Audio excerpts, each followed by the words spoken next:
আজকে ছিল শীতলা পূজা, এরই জন্য দুই যা মিলে রেডি হয়ে বেরিয়ে গেছি পূজার উদ্দেশ্যে। বাড়ির পাশেই কিন্তু পূজা। আমরা যাচ্ছি এখন একটু মন্দিরে, এই যে ভোগ নিয়ে যাব, মেয়েকে বাড়িতে রেখে যাচ্ছি, পরে নিয়ে যাব। এসে চলে আসি মায়ের এখানে, মায়েকে দর্শন করতে। তো মাকে কিন্তু খুব সুন্দর লাগছে। পূজাটা আমার কাছে একটু স্পেশাল বলে মনে হলো, কারণ আমার মেয়ের জন্য মানত ছিল যে পূজা করবে। এদিকে আমার দিদি আর আমার মামি দুজনে ধূপকাঠি জ্বালিয়ে নিচ্ছে। আর একটা অনুষ্ঠান হলে মন্দিরে সবাই মিলে কাজকর্ম করে, অনেক ভালো লাগে। এখানে সবজি কাটছে, তারপর মেয়েকে বাড়ি থেকে নিয়ে আসলাম। এসে যে মায়ের কাছে আর মানত ছিল সে আসবে না, সেটা তো হতে পারে না, তাই ওকে নিয়ে আসছি। এসে ওকে নিয়ে প্রণাম করে চলে যাব আমি আরেক জায়গায়। আমার জন্য কিন্তু ওরা ভিতরে ঢুকতে পারছে না, আমি ভিতরে আছি, কেন ভিতরে জায়গা একদমই কম। দেখো বাইরে দাঁড়িয়ে আছে, আমি বেরোলে কিন্তু ওরা সবাই ভেতরে ঢুকবে। এই দিদিকে দেখতে পাচ্ছ, মন্দিরে যত রকমের পূজা হয় সব কিন্তু পূজার কাজকর্ম করে দেয়।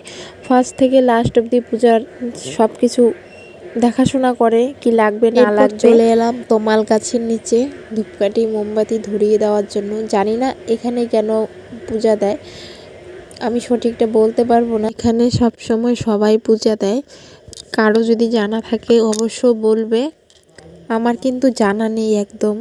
আর দেখো আমার চিনি বুড়ি এদিকে ওদিকে দেখছে। চিনি বুড়ির অর্ধেক ঘুম হয়েছে, আর আমি ওকে ডেকে নিয়ে আসি প্রণাম করার জন্য। এর জন্য কিন্তু শান্ত হয়ে বসে আছে। আর এখানে ভীষণই গরম ছিল, আমার মেয়ের মাথা দিয়ে জল পড়ছিল। তারপর চলে এলাম ফ্যানের নিচে, এখানে বসে আছি।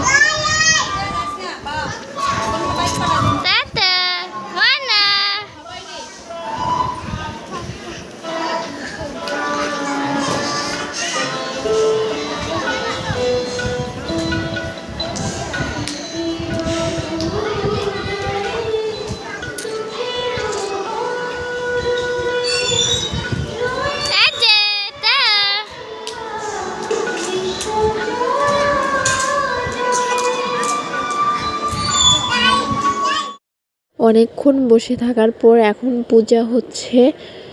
তো দেখো এখানে অনেক ভোগ সাজিয়ে দিয়েছে। এখানে কিছু লোক আছে, আর ওখানে ফ্যানের নিচে লোক আছে। গরমের মধ্যে বেশি মাত্রা দিয়েছে, কেউ সহ্য করতে পারে আর কেউ সহ্য করতে পারে না। এখানে পূজা হচ্ছে, আমি আর এখানে থেকেই কি করি, পরে চলে আসলাম এই দিদিদের সঙ্গে একটু গল্প করছিলাম। পূজা শেষ হয়ে কি নিয়ম আছে, মানে ভেলা নাকি নদীতে ভাসিয়ে দিতে হয়, এটাই এখন সবাই মিলে যাচ্ছি নদীতে ভাসিয়ে দেবে। অনুষ্ঠান ছোট হোক বা বড় হোক, লোকজন থাকলে দেখবে ভালো লাগে। তো আমরাও কিন্তু তাই, মন্দিরে একটা কিছু হলে সবাই মিলে একসঙ্গে কাজ টাজ করে অনেক আনন্দ ফুর্তি করি, মানে সবাই উপভোগ করে আনন্দটা। তো যাই হোক, তোমাদের সঙ্গে গল্প করতে করতে চলে আসলাম নদীতে। এখানে এখন ভেলা বসাবে, তো ওদের কী কী নিয়ম আছে ওরা করবে। আর বাচ্চা কাচ্চাকে দেখো কীভাবে তাকিয়ে আছে, মনে হয় যেন কি আকর্ষণ ওদের কাছে এটা।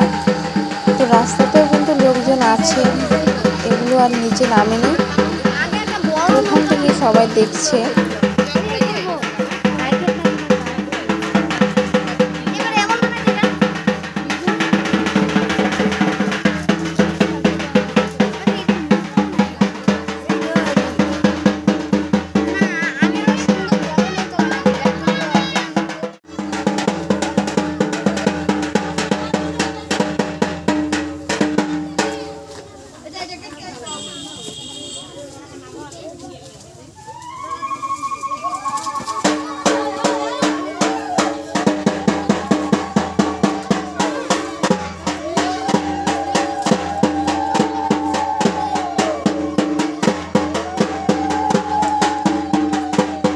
নদীর কাজ কিন্তু শেষ হয়ে গেছে, এখন সবাই মিলে চলে যাচ্ছি মন্দিরে। ওখানে কিছু কাজ বাকি আছে। তারপর দেখো পূজা হওয়ার পরে শীতলা মাকে দেখতে খুব সুন্দর লাগছে, খুব মিষ্টি লাগছে। তো প্রতিমাটা কেমন হয়েছে তোমরা তো অবশ্যই বলবে। তো আমার দিদি এখানে কিছু টুকিটাকি কাজ ছিল, সেগুলো হয়ে গেছে। পরে বিকেলবেলায় দেখো সবাই মিলে বসে প্রসাদ খাচ্ছে। তো আমার এই ভিডিওটা এখানে শেষ করছি। তো কেমন হয়েছে তোমরা অবশ্যই কমেন্টে বলবে। তো দেখা হচ্ছে নতুন কোনো ভিডিওতে, ততক্ষণে তোমরা ভালো থাকবে, সুস্থ